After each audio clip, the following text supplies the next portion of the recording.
అట్లా ఎగ్జామ్ రాసినప్పుడు exam prepare అవ్వకుండా ఫోన్లో మెసేజ్ వచ్చింది. హాయ్ అందరికీ, గుడ్ మార్నింగ్. ఈరోజు మా హాలిడే అనమాట. జంతర్ మంతర్ ఏదో ప్రొటెక్ట్ ఉండే స్టూడెంట్స్కి, దాన్ని హాలిడే ఇచ్చారు. బంద్. టైం 9:26 అయింది. 9:26 అయింది. ప్రజెంట్ ఎక్కడ ఉన్నా అంటే డీనర్ గ్రౌండ్లో ఉన్నాను. ఇదండి. దేనికి ఉన్నా అంటే నాకు జాగింగ్ చేసే అలవాట్లు, పరిగెట్టే అలవాట్లు అవన్నీ ఏం లేవు. కానీ ఎందుకు నీకు ఏసి పట్టుకు నాతో పాటు ఉండేవాళ్ళు ఉన్నాయి, ఉన్న ఫ్రెండ్స్ ఉన్నాయి. సో వాళ్ళ గురించి ఇచ్చాను. అది నార్మల్గా ఏ టైంకి రావాలంటే 5కి రావాలి, మార్నింగ్ 5కి రావాలి.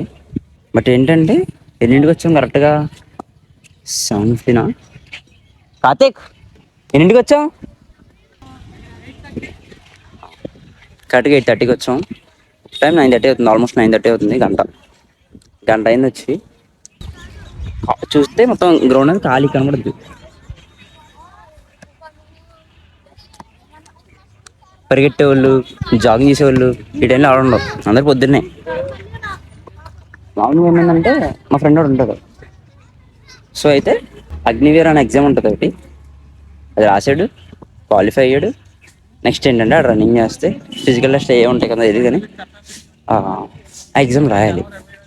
రన్నింగ్ టెస్ట్ ఉంటుంది, రన్నింగ్ చేయాలి. దాని గురించి ప్రాక్టీస్ చేపిద్దామంటే ఆ మనిషి నేను లేగలేను, నేను రాలేను, నేను తినేసాను, తిన్నాక పరిగెట్టకూడదు అయ్యి అంటున్నాడు. సో ఆ మనిషి నేను లాస్ట్లో లైక్ చేస్తాను, నేను లాస్ట్లో చూపిస్తాను చూడండి. అలాగే ఈరోజు హాలిడే కాబట్టి నేను అనుకుంటున్నాను హెయిర్ మొత్తం ఫ్రీజీగా డ్రై అయిపోయింది కదా అని చేపిద్దాం అనుకుంటున్నాను. చూద్దాం ఏం చేపించాలి ఏంటి అని. How is your experience? గుండెల్లో నొప్పి వచ్చారు. అరే మెసేజ్ వచ్చింది.